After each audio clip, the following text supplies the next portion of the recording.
suis née en Israël et je vis en France.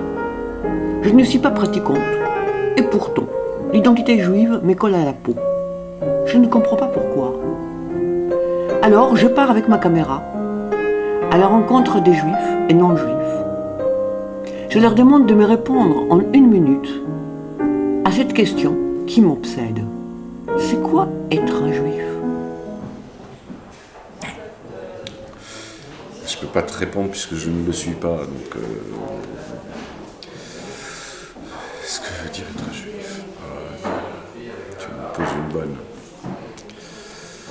S'être évidemment victime de l'histoire, c'est redoutable ça. C'est à la fois victime et héros de l'histoire. La victime devient héros. Être victime est victimisé d'une certaine manière.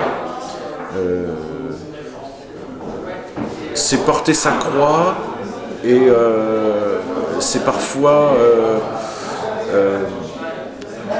l'utiliser en porte-voix, contraindre aussi le non-juif à être dans une relation peut-être de condescendance.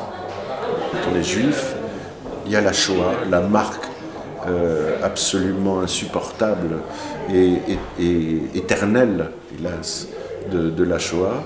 Il y a une identité juive qui ne veut pas et qui ne peut pas couper les ponts. C'est-à-dire cette histoire est indéfectiblement liée à l'identité juive, qui est un poids pour avancer, qui est un poids dans les relations, on le voit. Alors, vivre en Israël aujourd'hui, juif, si on est pratiquant et que l'on essaie de défendre son espace de vie, ses droits, et cette croix sur laquelle on monte aujourd'hui, évidemment, on est en conflit avec le voisin palestinien obligatoirement. L'Allemagne n'a pas de conflit aujourd'hui. Elle a un conflit économique intérieur, mais ça c'est autre chose. Mais elle n'a pas de conflit avec sa mémoire. Le juif est en conflit avec sa mémoire, selon moi.